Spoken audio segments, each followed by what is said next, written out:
The market continues to act in a bizarre way, and we'll talk about some of the bizarre things we're seeing, but we're not too concerned with how the market is acting because we're here, we're watching these videos, we're doing our homework, we're setting our thesis, which has served us well for months and years now, and we're just playing that game. We're playing the long game and the fact game, the inquisitive game, not so much the narrative game and the loose game, which always we don't talk about like losing money here.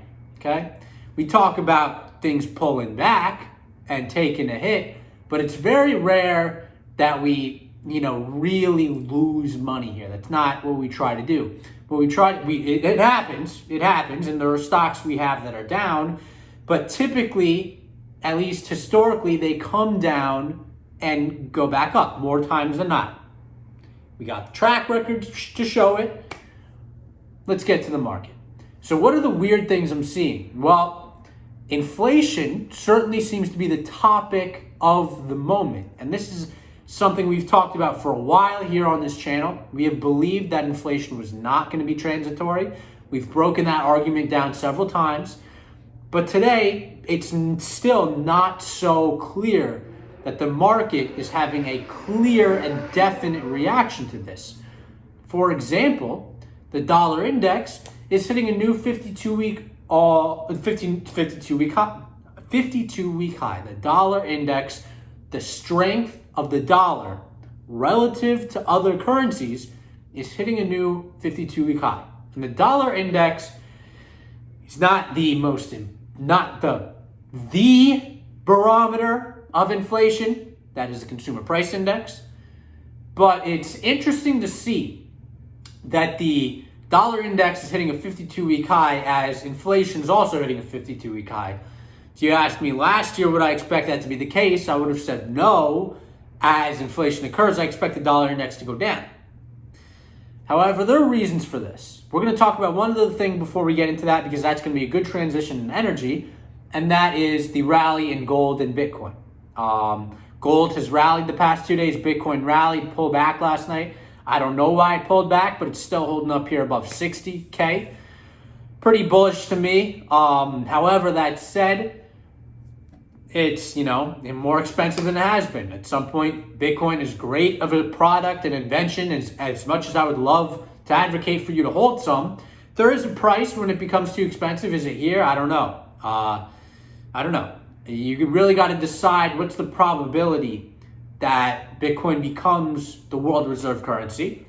And some people might assign that 100% probability. Some people might assign that a 5% probability.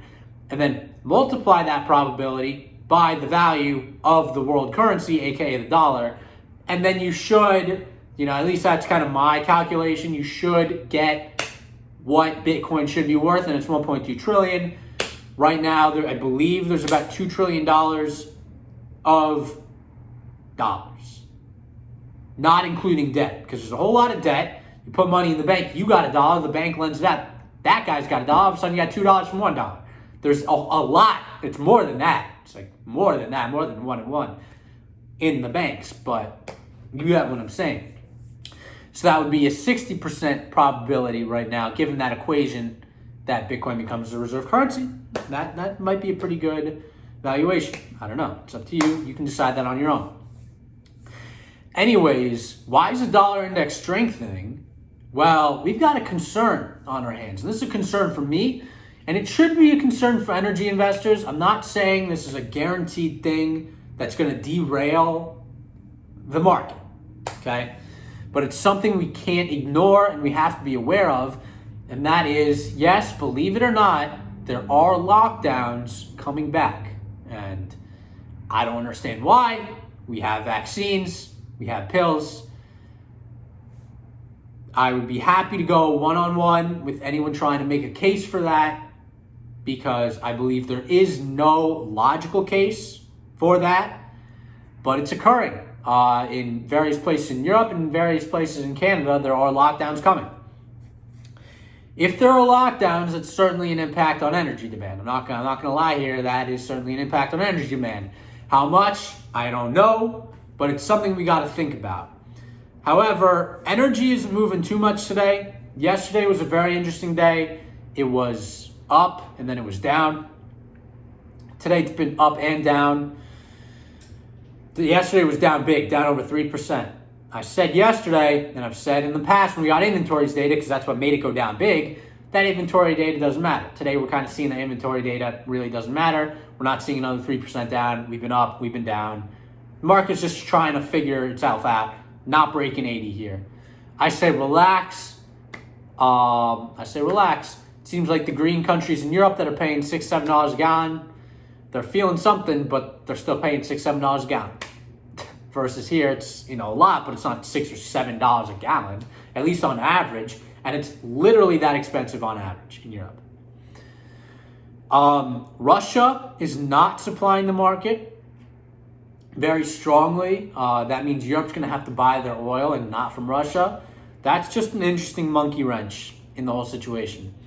So there's a lot of unknowns with regards to Russia and Europe. What, in my opinion, matters is the overall supply and demand dynamic. So we know supply is relatively fixed. OPEC is fixed. The United States, if you listen to the Exxon and Chevron CEOs, is also relatively fixed. They're facing a hostile administration. They faced a hostile period last year. They acknowledge a green transition, as do I. Why would they invest in new oil production, right? There's not a whole lot of thesis for that. We're getting some new rig counts tomorrow, but as of right now, nothing crazy. So we'll see what happens. Mining companies moving today. We still like those stocks. We still have those stocks. They're still down on tariff fears, but I don't see anything happening with the tariffs. I see the infrastructure bill happening. I see them buying U.S. steel. I see the tariffs not being lifted. Bullish U.S. steel companies. That's the deal for today. Until next time, peace out.